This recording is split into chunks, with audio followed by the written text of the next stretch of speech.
Hey everyone, welcome back to Reality Girl. तो आज हम बात करने वाले हैं एक ऐसी कंट्रोवर्सी की जिसकी इंडिया की बॉक्सिंग लेजेंड मैरी कॉम और उनके हस्बैंड ओनलार का 20 साल पुराना रिश्ता पब्लिक कोर्ट में आ चुका है। मैरी कॉम सिर्फ एक चैंपियन नहीं थी, बल्कि उन्होंने 6 बार वर्ल्ड चैंपियन जीता था। लेकिन उनके पर्सनल लाइफ भी उतनी ही इंस्पिरेशन थी, क्योंकि उनके साथ हमेशा खड़े रहते थे उनके हस्बैंड। क्योंकि आपने फिल्म भी देखा होगा मैरी कॉम, उस फिल्म में बहुत अच्छी तरीके से दिखाया है कि पूरे जर्नी में कैसे उनके हस्बैंड उनको सपोर्ट करते हैं। और एक से स्टार्ट होता है इनका लव स्टोरी। मैरी कॉम मणिपुर से बैंगलोर जा रही थी बॉक्सिंग कैंप के लिए। में उनका वॉलेट, पासपोर्ट, लगेज सब चोरी हो जाता है। वहीं एंट्री होती है उनके पति जो कि है ओनलार की। दिल्ली यूनिवर्सिटी का student, north east students body का प्रेसिडेंट थे वो। मैरी कॉम के डॉक्यूमेंट रिकवर करने में उन्होंने बहुत हेल्प की थी। वीजा, ट्रैवल, स्टे सब मैनेज किया था। टूर्नामेंट अटेंड करने में भी उन्होंने हेल्प किया था। यहीं से उनकी फ्रेंडशिप चालू हो जाती है और उसके बाद उन दोनों में प्यार हो जाता है। 2005 में उनकी शादी होती है। फिर उसके बाद उनके बच्चे भी होते हैं। ओनलार जो कि उनके पति है, वो खुद एक फुटबॉलर बनना चाहते थे, लेकिन उन्होंने अपना करियर पॉज पर रखा। ओनलार घर संभालते थे, बच्चे संभालते थे, जो कि उनके हस्बैंड है, जो कि मैरी कॉम के हस्बैंड है, वो खुद घर संभालते थे, बच्चे संभालते थे मैरी कॉम, ताकि मैरी कॉम अपना करियर परस्यू कर सके। मैरी कॉम खुद इंटरव्यू में बोल चुकी हैं कि my husband is the pillar of my strength. इसी स्टोरी पे बॉलीवुड ने फिल्म बनाई थी और प्रियंका चोपड़ा लीड एक्ट्रेस थी। आप सबने उस मूवी को देखा भी होगा कि वो मूवी कितना इंस्पायरिंग है, कितना उनके हस्बैंड ने कितना हेल्प किया था थ्रू आउट द जर्नी। फिर अचानक से 2024-25 में सडनली न्यूज आता है कि मैरी कॉम और ओनलार सेपरेट हो रहे हैं। मैरी कॉम एक नए आदमी के साथ स्पॉट हो रही थी। हर जगह वो उस नए आदमी के साथ, कहीं पे वो हाथ पकड़ के चल रही है, फॉरेन ट्रिप्स पे, इवेंट्स पे, उस आदमी के साथ वो स्पॉट हो रही थी। इस आदमी का नाम था हितेश चौधरी। इसका पोजीशन है चेयरमैन मैरी कॉम फाउंडेशन का। प्रॉब्लम यहीं से स्टार्ट होता है। थर्ड पर्सन उन दोनों के लाइफ में आए थे हितेश। जब भी वो स्पॉट हो रहे थे मीडिया के सामने, तो वो मैरी कॉम से ज्यादा मीडिया इंटरैक्शन कर रहे थे। एक क्लिप में मीडिया मैरी कॉम के लिए आई थी। हितेश एटीट्यूड दिखा रहे थे, बोल रहे थे मैरी कॉम 2 मूवी बनेगी, हम हैंडल करेंगे, प्रीवियस डायरेक्टर नहीं होगा। उसकी वर्डिंग कुछ ऐसी थी कि जैसे कि वही सब कुछ कंट्रोल कर रहा है, मतलब वो जो बोलेगा वही मैरी कॉम करेगी। हितेश ओपनली बोलते हैं मीडिया के सामने कि पहली फिल्म के टाइम मैडम इनोसेंट थी, उन्हें राइट्स, बिजनेस का आइडिया नहीं था, अब हम सब ठीक से हैंडल करेंगे। तो इससे क्लियर लगता है कि he want to monetize Mary Kom image. फिर मैरी कॉम को बुलाया जाता है आपकी अदालत में, और मैरी कॉम का कुछ ऐसा एटीट्यूड देखने को मिलता है जो कि बहुत ही शॉकिंग था। अपने हस्बैंड को वो पब्लिकली इंसल्ट करते हुए दिखाई दी। वो बोलती है घर पे बैठा रहता है, मेरा पैसा मेरे पैसे पे जीता था। तो रजत शर्मा ने क्रॉस क्वेश्चन किया और बोला कि तुम, आपके हस्बैंड तो फुटबॉल में करियर बनाना चाहते थे ना। तो मैरी कॉम इसका रिप्लाई देती है कि फुटबॉल कोई करियर होता है क्या? गली गली में भी लोग फुटबॉल खेलते हैं, खेलता भी था तो क्या सुनील छेत्री बन जाता? ये सब सुन के लोग इतना शॉक हो जाते, क्योंकि सब लोग ने उनकी मूवी देखी है और उनके मूवी में ये दिखाया था कि उनके हस्बैंड उनको कितना सपोर्ट करते हैं।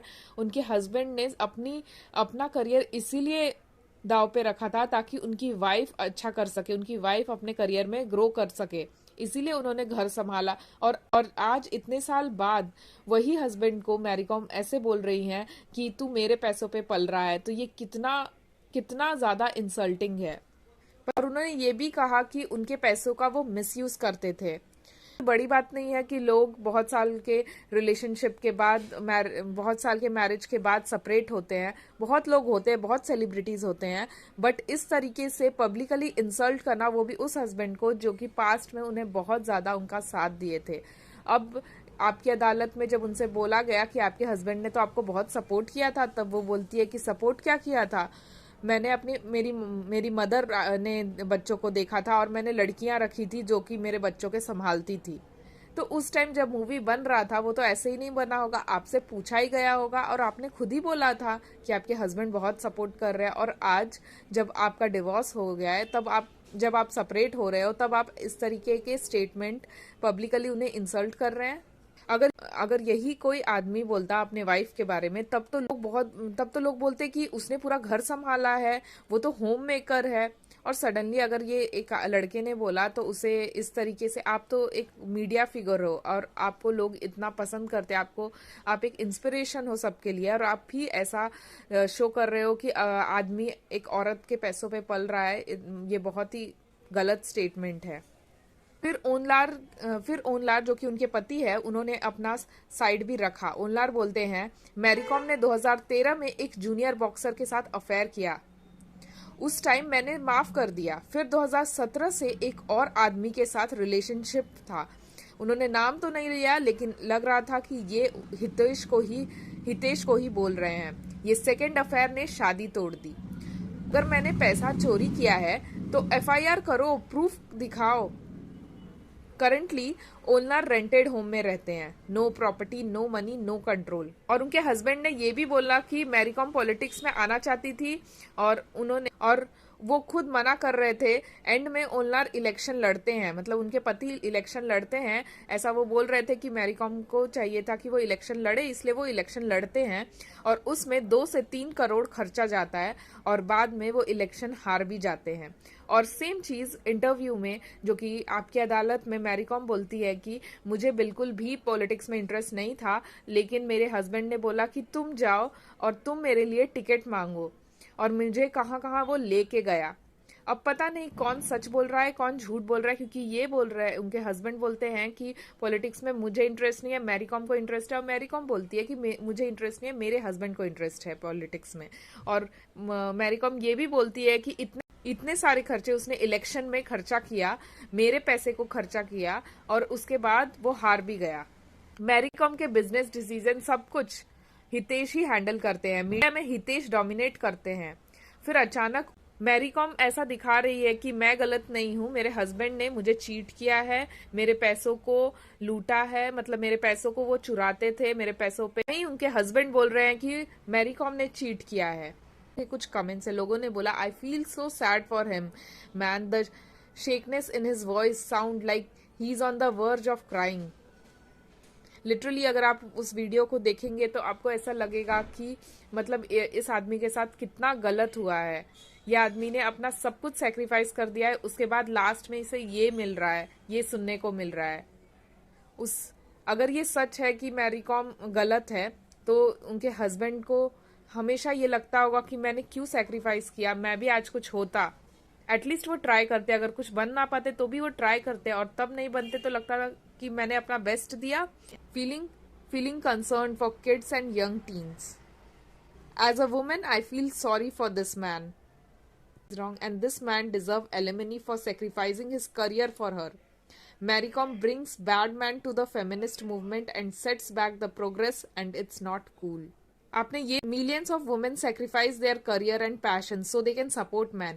When the genders are reversed, suddenly it's such a big deal. There is no proof that she had an affair. Blaming women is always easy for you all. तो कुछ लोग मैरीकॉम को सपोर्ट भी कर रहे हैं कि ऐसे हम कैसे सोच सकते हैं कि मैरीकॉम ही गलत है, क्योंकि मैरीकॉम ने बोला कि उनके हस्बैंड भी उनके पैसों का बहुत ही मिसयूज करते थे। इतना भी मिसयूज कर रहे हैं, बट आपने जो किया है सबके सामने, उन्हें शेम किया। आप सेपरेट हो सकते हो, बट इस तरीके से सेपरेट होना, पब्लिकली उन्हें इंसल्ट करना, ये तो सही नहीं है। ओनलार ने अपनी प्राइम सेक्रीफाइस की। Being a women husband is not shameful. आज 43 साल के आदमी को बोल रहे हो आप कि जाके आप करियर स्टार्ट करो, मतलब ये कितना अनफेयर है। मतलब उन्होंने पूरी लाइफ आपके लिए सेक्रीफाइस किया और आज आपको लग रहा है कि वो घर पे बैठा है। उस टाइम आपको नहीं लगा कि ये घर पे बैठा है, उस टाइम तो आपने बोला कि ये मुझे बहुत सपोर्ट कर रहा है, और जब आप सच में कुछ बन गए उसके बाद आप ऐसा दिखा रहे हो कि तुम मेरे पैसों पे ये कर रहे हो। Separation is fine, moving on is fine, but 20 साल के सेक्रीफाइस को टीवी पे मॉक करना, इस तरीके से इंसल्ट करना, दैट्स नॉट फाइन। आप क्या सोचते हो, क्या मैरीकॉम राइट है या ओनलार, या कोई तीसरा गेम चला रहा है इसे? कमेंट करके जरूर बताइएगा। मिलते हैं नेक्स्ट वीडियो में। इफ यू वीडियो अच्छा लगा तो लाइक, सब्सक्राइब, शेयर जरूर कीजिएगा। ऐसे ही वीडियोस देखने के लिए हमारे चैनल को सब्सक्राइब जरूर कीजिएगा। Thank you for watching.